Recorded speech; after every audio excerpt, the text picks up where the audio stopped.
Vamos falar então sobre a primeira onda do movimento feminista, muito marcado pelo suposto direito ao trabalho, direito ao voto, todos esses direitos que supostamente foram conquistados pelo movimento feminista. Bom, eu vou estar com o livro da Ana aqui em mãos, então caso você tenha aí, tá assistindo, pode pegar ele, que acho que vai ser bom para você fazer algumas anotações. A primeira onda ela é muito marcada pela inserção da mulher no universo masculino, então toda essa questão do trabalho, do mercado de trabalho, né, da política, da propriedade privada, o surgimento aí do movimento socialista marxista, tudo acontece nessa primeira onda. Uma coisa muito comum da gente escutar que as pessoas falam sobre a primeira onda do movimento feminista no começo era muito bom, só que depois foi piorando. Só que a gente vai ver aqui que na verdade não foi bem assim. A gente tem como contexto, como plano de fundo da primeira onda do movimento feminista, movimentos abolicionistas, Primeira e Segunda Guerra Mundial, a instauração do Dia da Mulher. Algo muito importante de se entender é que na primeira onda muitas mulheres tiveram direito ao voto e começaram a trabalhar fora dos seus lares. Bom, e no geral, quando a mulher se casava, toda a sua propriedade particular é repassada para o marido, né, que era o provedor naquele momento. E quando o seu marido, né, da mulher, caso o seu marido morresse, toda a sua propriedade era passada para um outro conhecido homem, seja um tio, um primo, um parente. E por incrível que pareça, isso não tem nada a ver com machismo ou coisa do tipo. As mulheres não eram oprimidas por ficarem sem propriedade, mas elas tinham tanto valor que a sua propriedade ela tinha que ser reservada. Então, caso o esposo dela morresse e ela tivesse que repassar para outro homem a sua propriedade, seja por um tio, para um primo, a azar é desse tio que vai ter que sustentar essa moça até o final de sua vida.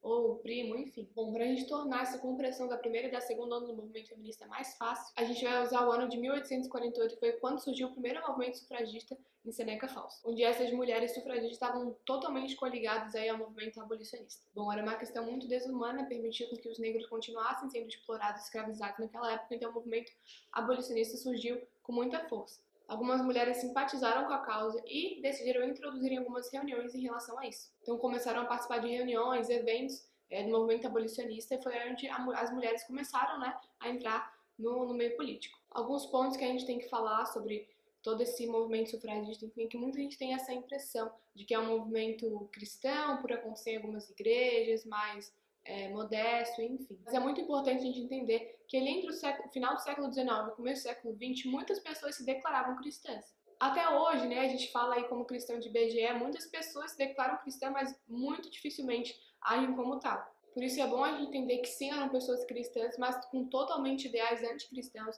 anti-igreja e anti-Deus. Por isso é evidente que a gente perceba que há sim muitas mulheres cristãs, mesmo que todo esse movimento tenha começado na Revolução Francesa, aí no ápice do Iluminismo, aí sendo totalmente anticristão, anti-Deus, anti-religião. As pessoas já tinham se assentado em questão à sua fé religiosa, já tinham deixado de lado toda essa questão da Revolução de Marquês de Sade e William Godwin. Então, assim, muitas delas eram cristãs porque haviam muitas pessoas cristãs na época. 3 mulheres foram muito importantes para essa causa sufragista, Elizabeth Stanton, Lucretia Mott e Lucy Stone. Elas são uma das principais sufragistas aí lutando por essa causa. Então elas começaram a participar de movimentos, reuniões, né, com movimentos abolicionistas, todos concordavam nas reuniões, enfim, que os negros deveriam ser libertados, etc., deixar de ser explorados e escravizados, mas nem todos concordavam que as mulheres deveriam votar. E nessa época o movimento ele era muito pequeno, né? A gente vê diariamente fotos no Google de mulheres em marcha, sufragistas, com plaquinha, etc., como se fosse um movimento muito grande. Tudo isso para construir uma visão de que as mulheres estavam muito empenhadas nessa relação ao voto, sendo que na verdade não. Depois dessas mulheres serem vetadas do evento, elas decidiram continuar essa luta pelas mulheres por conta própria. Por isso, em 1848, aconteceu a primeira conferência das mulheres em Seneca Falls para discutir toda essa questão de direitos civis, enfim, das mulheres. O mais impressionante é que todas essas mulheres não foram recebidas em movimentos abolicionistas, em partidos políticos, mas sim numa igreja. Tem uma parte do livro da Ana, na página 85, que ela fala o seguinte: as mulheres puderam contar com o apoio das comunidades religiosas, conscientes de que, apresentando sua causa como digna diante de Deus, a exibiriam digna também diante dos homens. Aquelas mulheres realmente pareciam membros comuns de uma igreja tradicional, pareciam buscar algo justo diante de Deus. Elas mesmas evocavam essa autoridade. E se hoje os movimentos feministas se ouriçam em achincalhar o cristianismo, certamente não faziam quando viam nele o único terreno possível para suas queixas. Em 1890, o movimento de mulheres chegou a integrar oficialmente a Associação de Temperança das Mulheres Cristãs.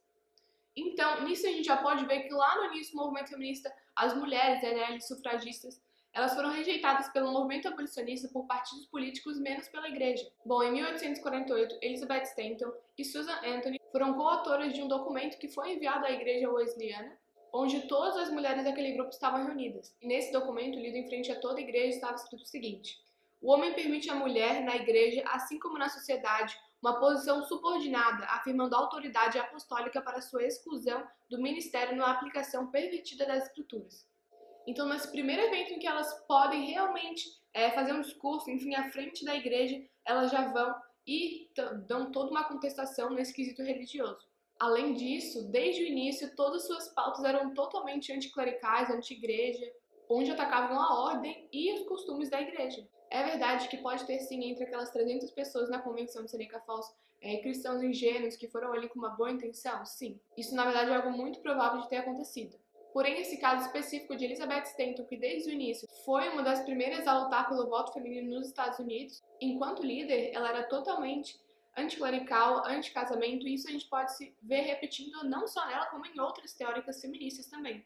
E na página 86 do livro da Ana Campanholo, ela diz o seguinte em relação a isso: é por declarações como essas que não se pode dizer que a primeira onda foi um movimento cristão, embora tenha surgido por conivência e descuido de muitos bispos e igrejas protestantes, que recebiam mulheres como Stanton. Ademais, também é preciso reparar que as primeiras insinuações e apologias ao sacerdócio feminino dentro das igrejas começaram justamente com essa mulher que, sem sombra de dúvidas, era antipática aos dogmas cristãos.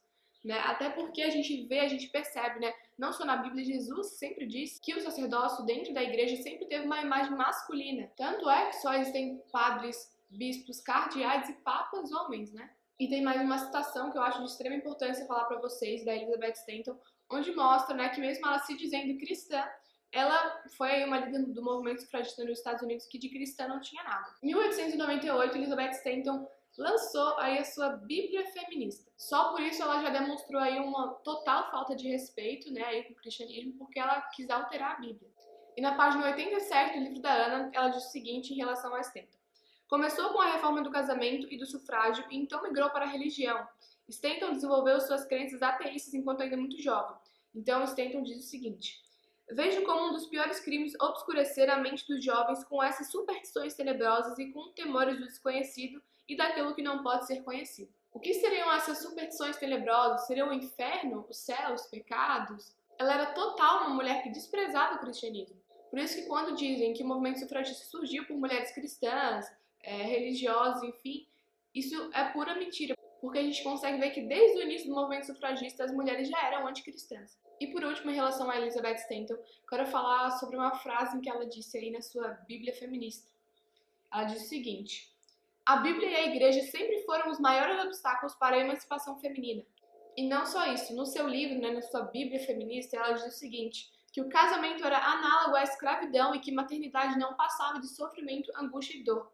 Então, desde o começo a gente pode ver que o movimento sufragista e o movimento feminista é um movimento, sim, anticristão. Vamos falar então sobre as antissufragistas.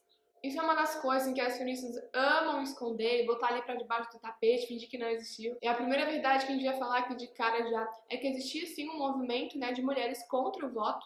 E quando as feministas falam sobre toda essa luta a respeito do voto, elas falam como se fossem assim, milhares de mulheres. E aquelas marchas, como eu falei pra vocês, sempre tentam falar como se, meu Deus, fosse um movimento enorme de mulheres a favor do voto, lutando a favor do voto. Quando na verdade existia um número grande de mulheres que eram conscientemente contra o voto, a ponto de se juntarem a partidos políticos para irem contra essa posição.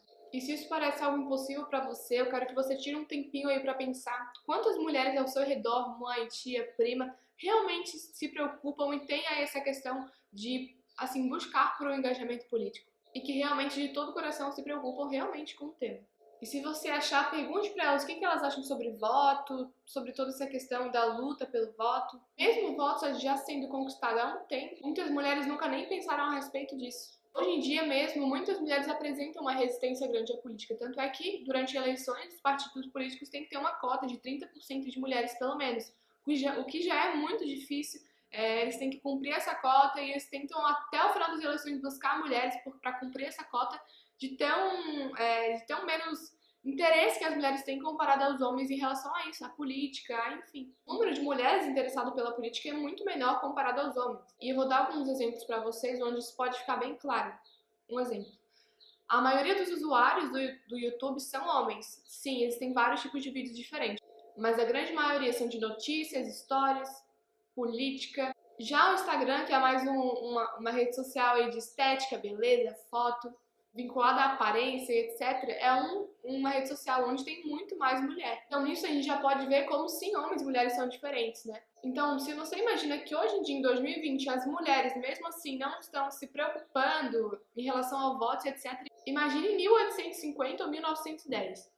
Mas se você pensar em quantas mulheres morreriam, iam à guerra só para conquistar seu direito ao voto, esse número diminuiria muito mais de mulheres que não queriam um voto. Porque na verdade foi assim que os homens conquistaram seu direito ao voto, indo à guerra, lutando, e aí sim eles conseguiram conquistar esse direito. E essa é a primeira informação que eu quero que você guarde. Então algo muito importante é que a conquista do voto feminino foi mais uma concessão do que realmente ter conquistado um direito. O sufrágio feminino foi mais um episódio em que um grupo de pessoas concedeu o voto do que necessariamente uma conquista. Então existia assim um número grande de mulheres que eram contra o voto, até porque nem todas as mulheres eram interessadas nisso.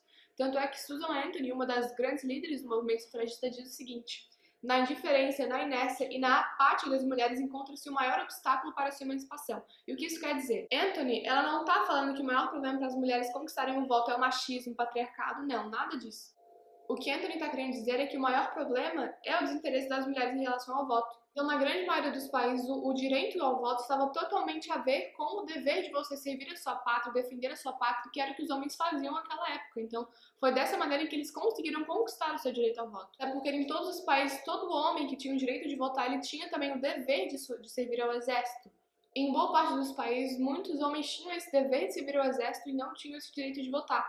Tanto é que consta aqui no portal da Suprema Corte dos Estados Unidos diziam o seguinte: o serviço militar obrigatório é compatível com o governo livre e com a garantia e com as garantias constitucionais. Ou seja, um país livre como os Estados Unidos pode normalmente exigir um serviço obrigatório. Então, se você confia no seu país, na sua pátria e quer viver um país justo, é esperado e justo de que o país exija de você, de que você sirva no exército. Então, o voto ele não é um presente, um fetiche, não é uma qualquer coisa, sabe? Os homens eles lutaram muito para conquistar eles. Tanto é que as antissufragistas, justamente por isso, por verem que os homens eles lutavam tanto, seria totalmente uma injustiça as mulheres terem o voto assim, vamos dizer, sem ter feito nada, né? Comparado com o tanto que os homens lutaram por anos para conseguir o voto. E as pessoas entendiam que o direito ao voto estava totalmente ali interligado ao dever de lutar, até porque os homens eles lutaram antes de conquistar o direito ao voto. Então as mulheres elas pensavam isso: se os homens têm que servir o exército obrigatoriamente e lutam também, vão a guerras, enfim, nós mulheres também teremos que ir. Então muitas delas foram contra justamente por isso, por não quererem também servir ao exército obrigatoriamente. Até porque para elas não era uma troca justa. Os homens sempre sofreram mais, vamos dizer. O homem sempre foi descartado em guerras, em coisas do tipo. A gente pode ver, por exemplo, Titanic. Quais foram as primeiras pessoas que foram chamadas? Primeiro, crianças, mulheres e idosos. O homem ele sempre fica por último. Bom, e apesar de todas essas discussões, enfim, em 1920, o direito ao voto feminino foi Bom, depois de toda essa discussão em 1920, o direito ao voto feminino foi aprovado nos Estados Unidos. Foi conquistado principalmente por políticos conservadores, olha só que coincidência, que apresentavam emendas à Constituição para que as mulheres pudessem votar. Entretanto, como disse Chesterton e até mesmo Simone de Beauvoir, nada disso se refere a uma conquista, mas sim a uma concessão. Os homens concederam esse direito às mulheres, até porque as mesmas não teriam condições militares, físicas e de organização para conseguir aí o direito ao voto. E sempre que a gente fala em relação a isso, é muito comum a gente ver as feministas muito irritadas, né? Eu mesma lembro uma vez que eu já fui cancelada só porque eu respondi uma caixinha de pergunta nos stories, alguém perguntando isso, eu falei que foi, na verdade, uma concessão e não uma conquista de direito, e expliquei e tal. E elas ficam doidas, né? Mas não tem como a gente negar a realidade.